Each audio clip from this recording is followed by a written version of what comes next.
প্রিয় দর্শক শ্রোতা, আসসালামু আলাইকুম ওয়া রাহমাতুল্লাহি ওয়া বারাকাতুহু। দেশ অথবা প্রবাস থেকে যারা আমার এই ভিডিওটি প্লে করছেন, সকলকে আন্তরিক শুভেচ্ছা এবং মুবারকবাদ জানাচ্ছি। দর্শক শ্রোতা, আমি পূর্বে একটি ভিডিও আপনাদের জন্য দিয়েছিলাম। সেই ভিডিওটিতে আমি আরবি, আপনারা যে দেখতে পারতেছেন যে পৃষ্ঠাটি, এই পৃষ্ঠাটি অর্থাৎ আরবি বড় অক্ষরগুলি আপনাদেরকে চিনিয়েছিলাম। এখন আপনাদেরকে চেনাবো এই অক্ষরগুলি কখন কিভাবে আসে, অর্থাৎ অক্ষরটা যখন মিলিত হয়ে আসবে তখন অক্ষরটা কিভাবে আসবে। বাটা কয়ভাবে আসতে পারে, তাটা কয়ভাবে আসতে পারে, সাটা কয়ভাবে আসতে পারে, অর্থাৎ এই অক্ষরগুলি প্রথমে কিভাবে আসবে এবং মাঝখানে কিভাবে আসবে এবং শুরুতে কিভাবে আসবে, যখন অক্ষরগুলি মিলিত হয়ে আসবে তখন এগুলো কিভাবে আসবে। তো প্রিয় দর্শক শ্রোতা, আপনারা একটু খেয়াল করলে দেখতে পারবেন কিছু অক্ষর আছে যে অক্ষরগুলির একটা দাঁত রয়েছে, কিছু অক্ষর রয়েছে যেই অক্ষরগুলির একটা দাঁত রয়েছে। যেমন আপনি যদি খেয়াল করেন তাহলে দেখতে পাবেন, এখানে আপনারা একটু খেয়াল করেন, বা যে অক্ষরটি, বা অক্ষরটির দেখেন এখানে একটা দাঁত রয়েছে মাত্র। এই অক্ষরটার দেখেন শুধু উপরের দিকে একটা উসুলে একটা দাঁত রয়েছে। আবার যদি আপনি সিনের দিকে লক্ষ্য করেন, এই যে সিন, এই সিনের দিকে লক্ষ্য করে দেখতে পারবেন এই সিনের কিন্তু দুইটি দাঁত রয়েছে। তা কিছু অক্ষর আছে এক দাঁতওয়ালা, যেমন বা অক্ষরটি এক দাঁতওয়ালা। আবার কিছু অক্ষর আছে দুই দাঁতওয়ালা, যেমন সিন।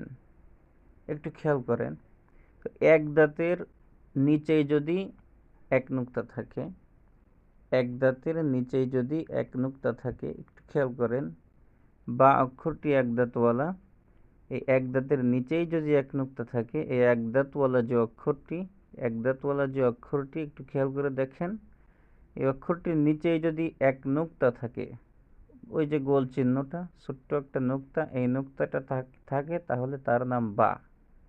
এক দাঁতের নিচেই যদি এক নুক্তা থাকে তাহলে তার নাম বা। একটু ভালো করে বুঝে নেন।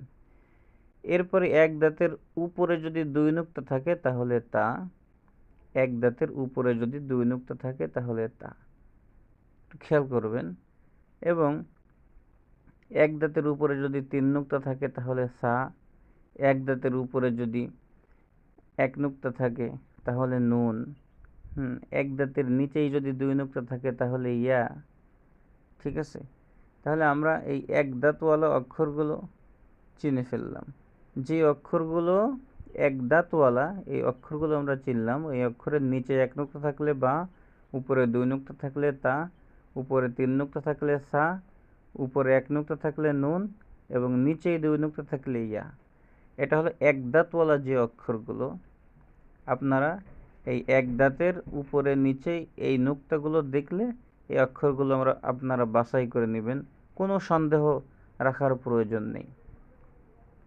এরপরে আপনারা যদি খেয়াল করেন, এরপরে দেখেন জিম আছে, জিম হা খ, এটার নাম জিম, এটার নাম হা এবং এইটার নাম খ। এই অক্ষরগুলো নুক্তা দেখে চিনতে হবে। জিমের চেহারা আলাদা, জিম হা খ এই তিনটে অক্ষরের চেহারা আলাদা, নুক্তায় মিলে যেতে পারে। যেমন দেখেন জিমের নিচে এক নুক্তা, আবার এই যে উপরে খেয়াল করে দেখেন বার নিচেও এক নুক্তা। তো বার চেহারা আর জিমের চেহারা কিন্তু আলাদা, একটু ভালো করে খেয়াল করে দেখেন। তো যাই হোক, জিমের চেহারা দেখে জিমকে চিনতে হবে। তাহলে এই রকম জিমের চেহারার মতো এই চেহারার নিচেই যদি এক নুক্তা থাকলে তাহলে জিম, আর যদি এই চেহারার অক্ষরটা খালি থাকে তাহলে তার নাম হা। এবং যদি এই জিমের মতো যে চেহারা, এই চেহারার উপরে যদি এক নুক্তা থাকলে তাহলে খ। তাহলে দেখেন এই নিচে এক নুক্তা থাকলে জিম, অক্ষরটা খালি থাকলে হা এবং উপরে এক নুক্তা থাকলে খ। এই নিচে এক নুক্তা থাকলে জিম, অক্ষরটা খালি থাকলে হা, এবং অক্ষরের উপরে যদি নুক্তা থাকে তাহলে খ। এইভাবে করে অক্ষরগুলো কিন্তু আমাদের চিনে নিতে হবে। তাহলে এইভাবে অক্ষরগুলো, এই যে 3টা অক্ষর আপনাদেরকে চিনিয়ে দিলাম, একটু ভালো করে দেখলে আপনারা চিনতে পারবেন এবং মনে রাখতে পারবেন। এরপরে দেখেন আমরা উপরে কিন্তু এই যে এক দাঁতওয়ালা অক্ষরগুলো পড়েছিলাম। এখন আমরা আসছি 2 দাঁতওয়ালা অক্ষর। 2 দাঁতওয়ালা অক্ষর হলো দুটি, একটা হলো সিন আর আরেকটি হলো শিন। এই 2 দাঁতের উপরে যদি কোনো নুক্তা না থাকে তাহলে তার নাম সিন। আপনারা দেখতে পারতেছেন 2 দাঁতের উপরে যদি কোনো নুক্তা না থাকে তাহলে তার নাম সিন। 2 দাঁতের উপরে যদি কোনো নুক্তা না থাকে তার নাম সিন, এবং 2 দাঁতের উপরে যদি 3 নুক্তা থাকে তাহলে তার নাম শিন। 2 দাঁতের উপরে যদি 3 নুক্তা থাকে তাহলে তার নাম শিন। একটা নাম সিন আর একটার নাম হলো শিন। এই অক্ষর দুটি আমি আশা করি আপনারা বুঝতে পারছেন। যেখানে এভাবে 2 দাঁত দেখবেন, নুক্তা না থাকলে সিন, বিনা দ্বিধায় কোনো সন্দেহ ছাড়া বলে দিবেন সিন। এবং যদি উপরে 2 দাঁতের উপরে যদি 3 নুক্তা থাকে তাহলে বিনা দ্বিধায় কোনো চিন্তা ভাবনা ছাড়াই বলে দেবেন এটার নাম শিন। ভাইরা আমার, এরপরে আপনারা একটু খেয়াল করেন সদের সদ, এরপর খেয়াল করেন এটার নাম সদ। এই সদ এর চেহারা কিন্তু আলাদা। এই সদটা যদি খালি থাকে, সদ, এই সদটা যদি খালি থাকে, সদটা যদি খালি থাকে তাহলে তার নাম সদ। এই চেহারার যে অক্ষরগুলি আছে এই অক্ষরটা খালি থাকলে সদ, আর যদি অক্ষরের উপরে এক নুক্তা থাকলে তাহলে এটার নাম দদ। তাহলে এইগুলো এইভাবে আসতে পারে, আপনারা একটু খেয়াল করে দেখেন। প্রথমটা সদ, এরপরে দ্বিতীয়টাও সদ, তৃতীয়টাও সদ। আর এখানে নিচেই নুক্তা আছে, সদের উপরে যদি এক নুক্তা থাকে তাহলে দদ, সদের উপরে যদি এক নুক্তা থাকে তাহলে তাকে দদ বলা হয়। এরপরে যদি অক্ষরগুলো খেয়াল করেন, এটার নাম আইন, এটার নাম আইন। আইনগুলো এইভাবে, এই কয়ভাবে আসতে পারে। তো আইনের উপরে যদি এক নুক্তা থাকে তাহলে গইন, আইনের উপরে যদি এক নুক্তা দিয়ে দেওয়া হয় তাহলে তার নাম গইন হয়ে যায়। এরপরে দেখেন আর একটু বোঝার একটা বিষয় রয়েছে, সে বিষয়টা হলো একটু খেয়াল করে দেখেন। এর পরে যে অক্ষরটা আছে ফা এবং এই নুন, এই দুটি কিন্তু দেখতে একই রকম। উপরে এক নুক্তা, ফার উপরেও এক নুক্তা আছে, দেখেন এই নুনের উপরে এক নুক্তা আছে, আবার ফার উপরেও এক নুক্তা আছে। তাহলে আমরা এই দুইটা কিভাবে চিনব? আমরা এই দুইটা কিভাবে চিনব? এই দুইটা অক্ষর আমরা চিনব হলো, যদি এক দাঁতের উপরে এক নুক্তা থাকে তাহলে নুন, আর যদি গোল চিহ্ন, দেখেন এই ফায়ের উপরে একটা গোল চিহ্ন আছে, একটু ভালো করে যদি খেয়াল করে দেখেন তাহলে বুঝতে পারবেন এই ফার উপরে কিন্তু একটা মানে একটা গোল চিহ্ন আছে, গোল চিহ্নের উপরে কিন্তু একটা নুক্তা রয়েছে। ঠিক আছে, তাহলে এক দাঁতের উপরে এক নুক্তা হলে নুন, আর গোল চিহ্নের উপরে এক নুক্তা হলে ফা। এইভাবে আমাদের চিনতে হবে অক্ষরগুলো। এরপরে আপনারা খেয়াল করেন তার নিচের যে অক্ষরটা গোল চিহ্নের উপরে 2 নুক্তা, এটা কফ।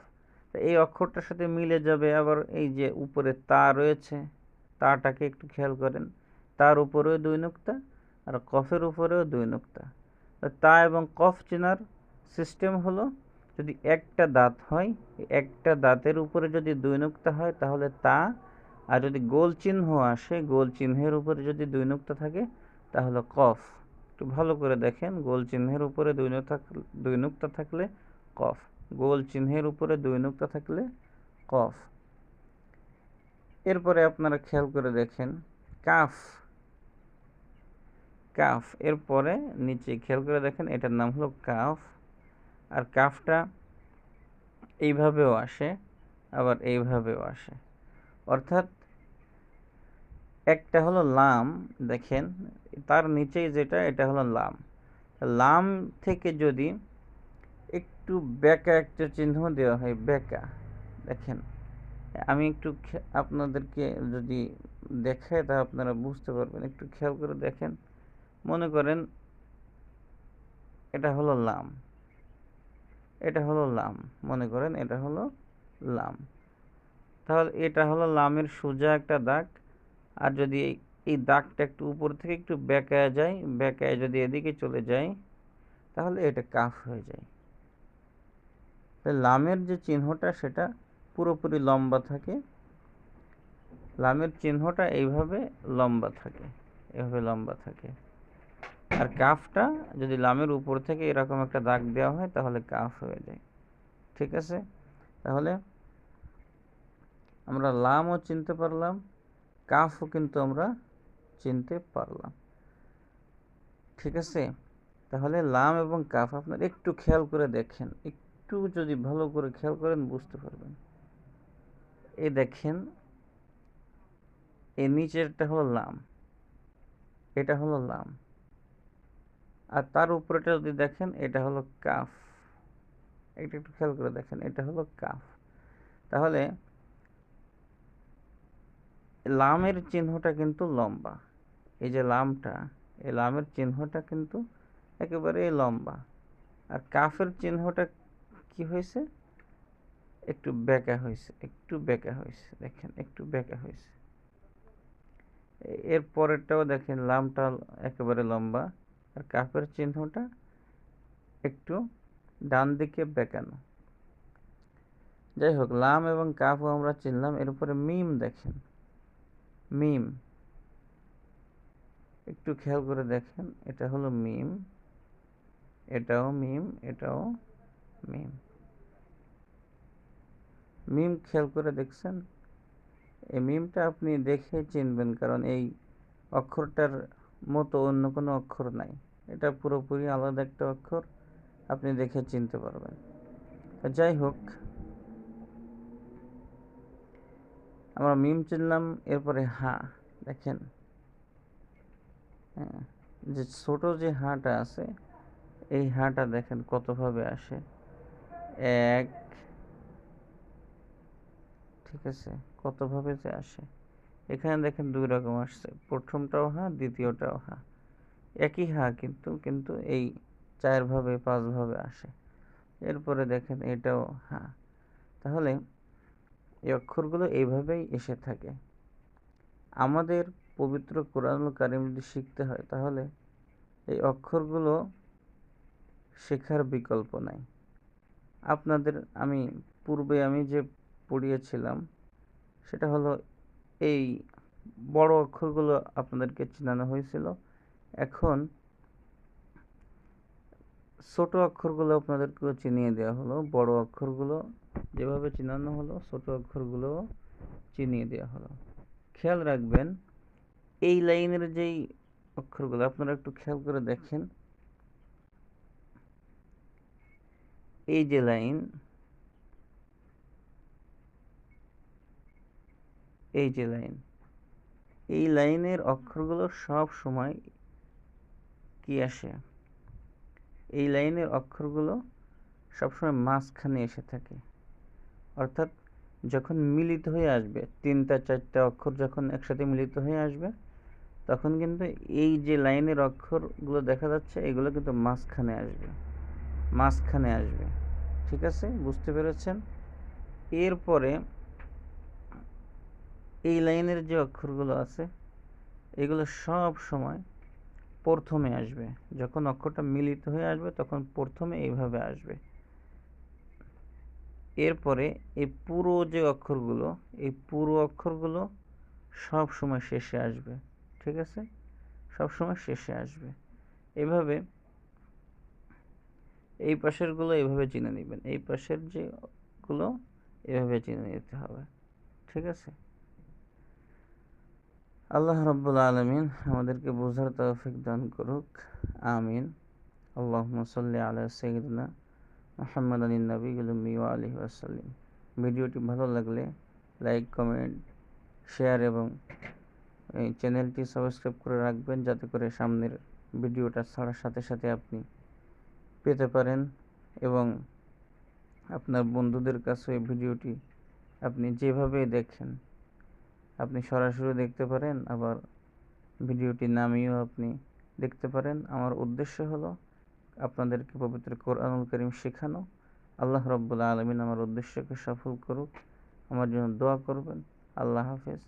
এবং হায়াতে আল্লাহ তাআলা রাখলে আমি সামনে আপনাদেরকে তৃতীয় পৃষ্ঠা বুঝিয়ে দিব। এভাবে করে পুরো আরবিটা শেখানোর পরে কিভাবে কোরআন শরীফ শিখতে হয়, কিভাবে কোরআন শরীফ পড়তে হয়, হ্যাঁ, কিভাবে সব কিছু আপনাদেরকে শেখাবো।